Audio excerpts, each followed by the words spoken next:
Hello, it's the Coaster Craze, and today I have my first 2020 roller coaster analysis. This is for Hersheypark's new 15th roller coaster as part of their previously announced new front gate area called Chocolate Town. So I'm going to start by talking about Candymonium's statistics. So the height we already knew was going to be about 210 feet, and technically it's the tallest in the park. It's about the same height as Skyrush. The speed, 1 mile per hour faster than Skyrush and Storm Runner. It's 76 miles per hour, so very solid speed. Again, for a hypercoaster it's about average, but hypercoasters are very large obviously.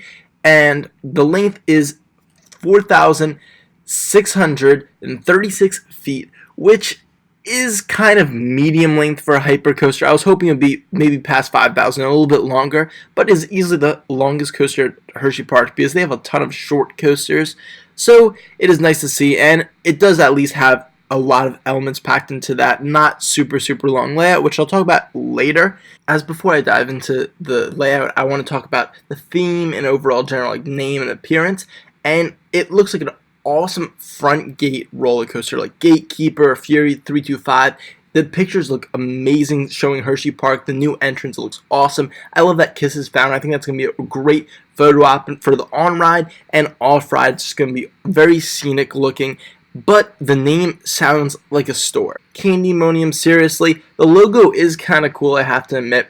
It's interesting they're finally theming one of the roller coasters to actual chocolate and candies, besides Cocoa Cruiser, which is a kiddie coaster. It makes sense since it is Hersheypark after all. And I like that it seems like in the station at least they're going in on the theme. There's not going to be on ride theming besides that one fountain, but that's expected. It's a hyper coaster. I just wish the name was a little cooler, but I at least appreciate the more unique theme. So in terms of layout, I'm very impressed by Candymonium.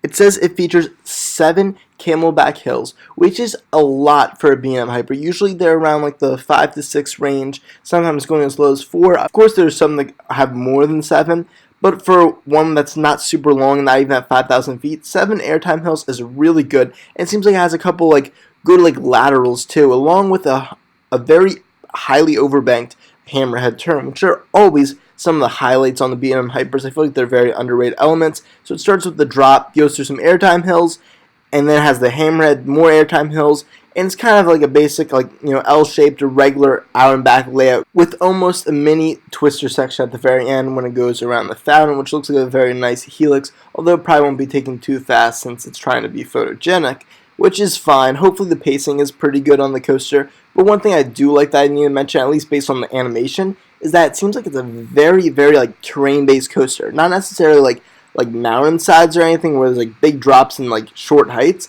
But what I mean is they passes over a stream. It's in the forest, at least in the animation, and it looks very nice, very picturesque. And overall, I can't wait to ride this. I think even though it's their second hypercoaster, it's a completely different ride from Skyrush, and it's a great fit for the park. They don't have another B&M besides Great Bear, which is a completely different type of roller coaster, and they really need a longer roller coaster in their lineup, which this really fulfills. Overall, it's definitely going to be one of the best coasters at Hersheypark. I'm thinking probably number 2, probably better than Storm Runner, but it's not going to be as good as Skyrush. I really doubt that. Overall, I can't wait to ride this next year. I'm so glad to see the park continue to expand with 15 roller coasters. And overall, Candymonium seems like a great new addition.